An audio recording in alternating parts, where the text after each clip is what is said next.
Victory Monday, baby. There is nothing better than walking into work after a Victory Monday, and there's nothing better than coming back from 21 points. Look, I was upset at halftime, but I could not be happier that this team won. If you are still hyped up about the win for Big Blue yesterday, I want you to type W in the comments section because that's what we walked away with.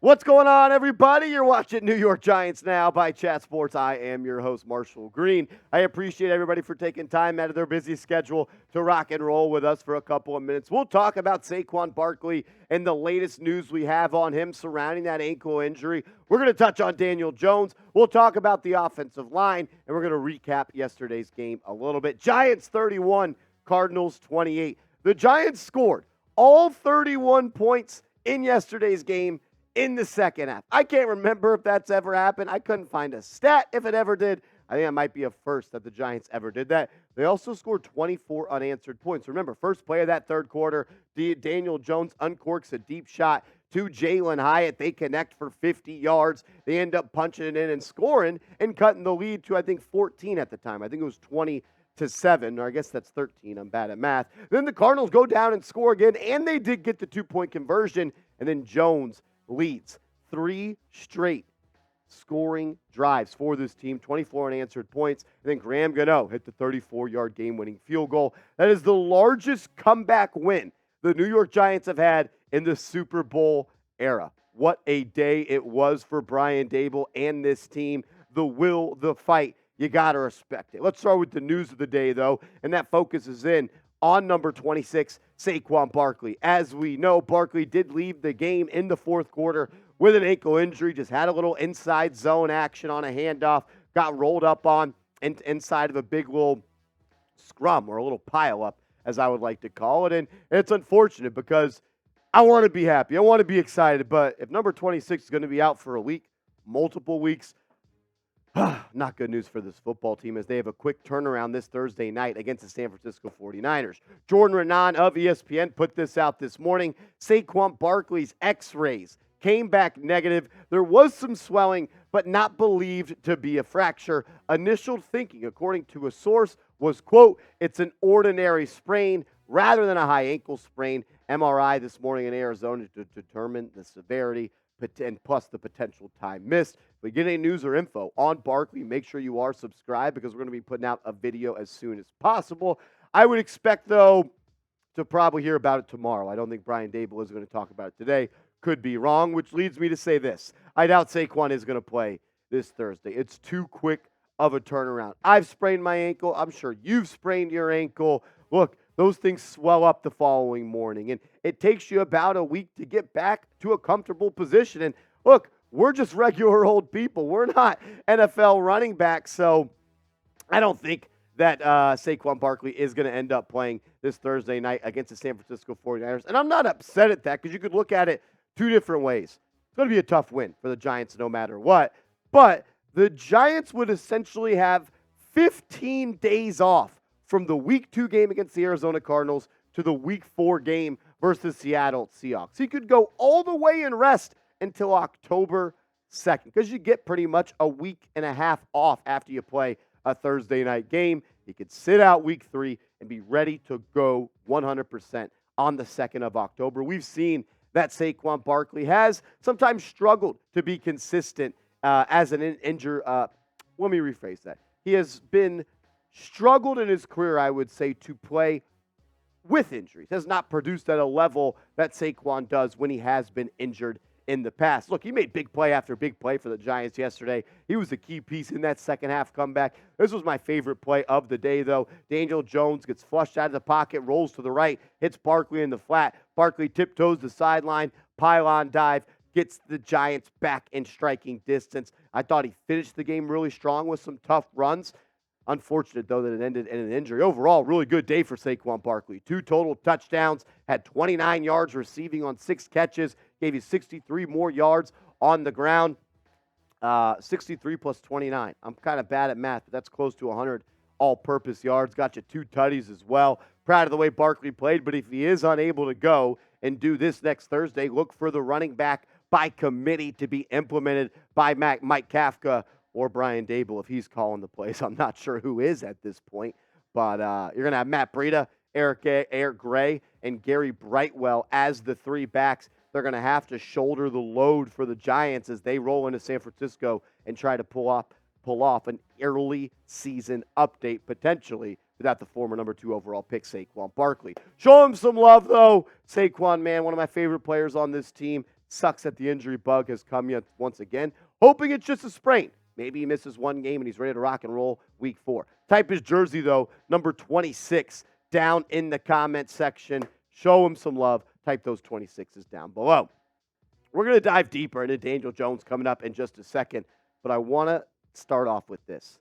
Was I upset about the way Daniel Jones played in the first half? Absolutely. He did not play well. But that does not change how I feel about him in the second half. He played great, put up one of the best second half performances of all time. Daniel Jones led 5 straight scoring drives in the second half to fuel the 21-point comeback. We got some advanced analytics for DJ coming up in a second. But I want to give a huge shout out to today's sponsor, Marine Layer. I'm rocking one of their hoodies right now. I absolutely love it. And you can get hooked up with Marine Layer by going to marinelayer.com/chatsports15 and make sure to use the promo code chatsports15 to get 15% off.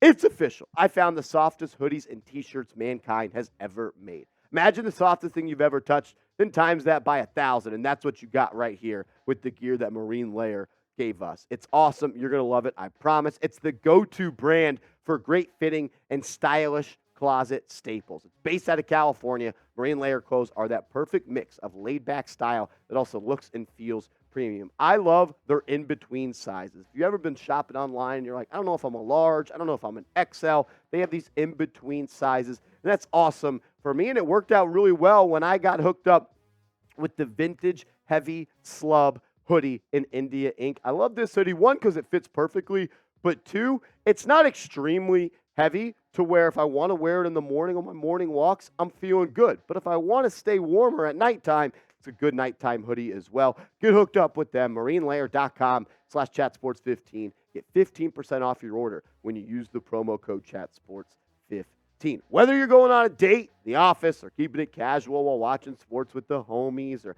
going out and just having a good time, Marine Layer has the best shirts and hoodies for every occasion. I think we can all admit that the perfect t-shirt or hoodie can be hard to find. So you don't need to look any further than Marine Layer. For a limited time, get 15% off with the code chatsports15 at marinelayer.com/chatsports15. That link will be clickable down in the comments and description of today's show. I want to give a huge shout out to them. Thank you, Marine Layer, for sponsoring today's video. Alrighty, let's dive into what Daniel Jones was able to do in that second half performance against the Arizona Cardinals. He turned it on. The whole offense turned it on. Really, everybody was better in the second half, and they needed to beat it to erase that 20-point loss or margin that they were facing. First half, 9-16, 56% completion percentage, 62 passing yards, just 1 rushing yard. Safe to say it was a bad first half for Daniel Jones, and it left Giants fans desiring a lot more. In that second half, though, he turned it on, and he really showed the potential that the kid had. 80% completion percentage,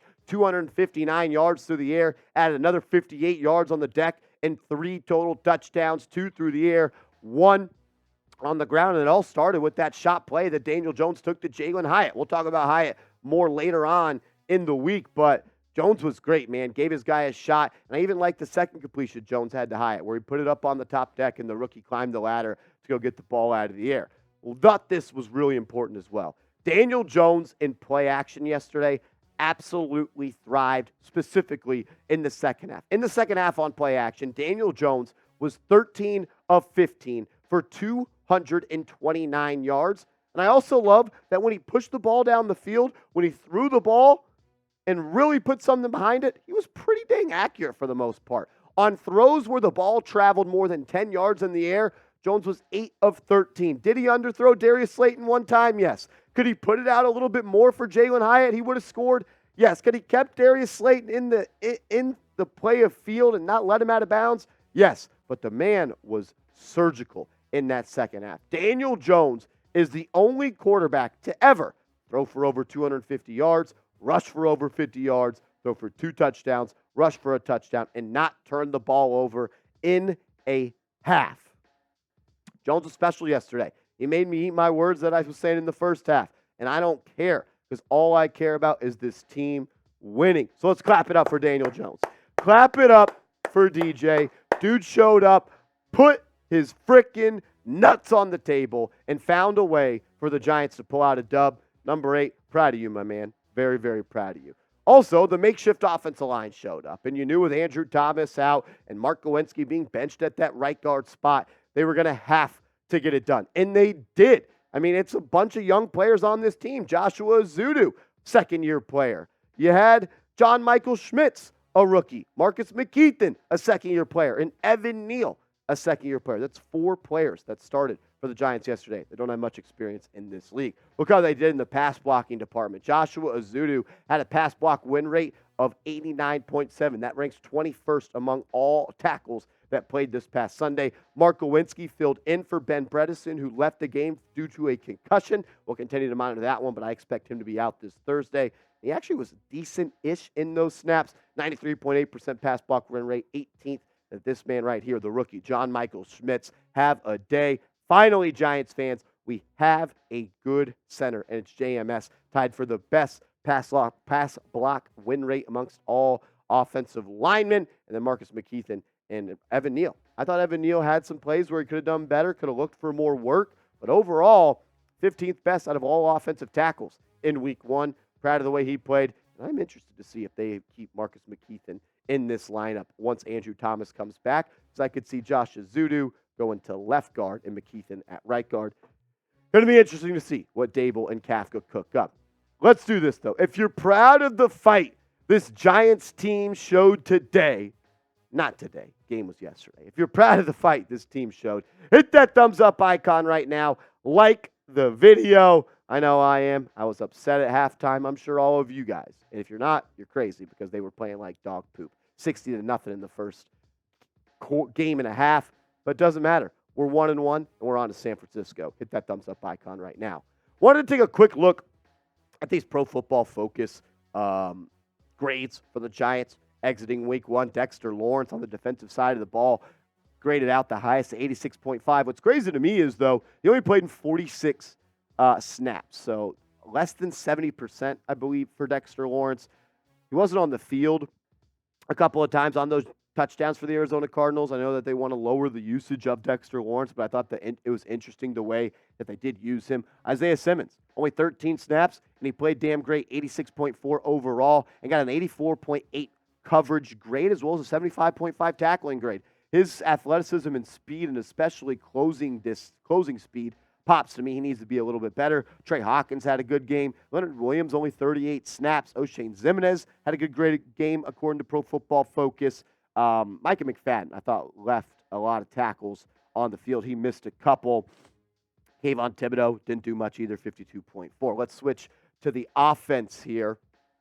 I'm going to look at the offensive PFF grades versus the Cardinals as well. Daniel Jones graded out the highest in that department, 92.5, 86.1 passing grade. You see Jalen Hyatt right there, 89.9. Darren Waller, 75.9. Hyatt, only 14 snaps. That needs to change. I think he is the most dynamic receiver on this team. I also think that when number 13 is on the field, defensive coordinators have to run a different style of attack when he is, because you got to realize that number 13 could take the top off the defense. John Michael Schmitz graded out as the highest offensive lineman at 69. Nice. Then Marcus McKethan also with a 69.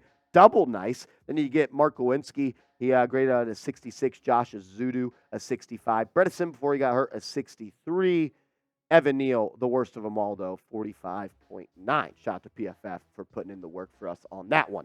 As always, make sure you are subscribed to the channel and follow me over on Twitter at @MarshallGreen_. Longer video today. Had a lot to say. If you made this far in the video, type real one down in the comment section so I know who's a real one.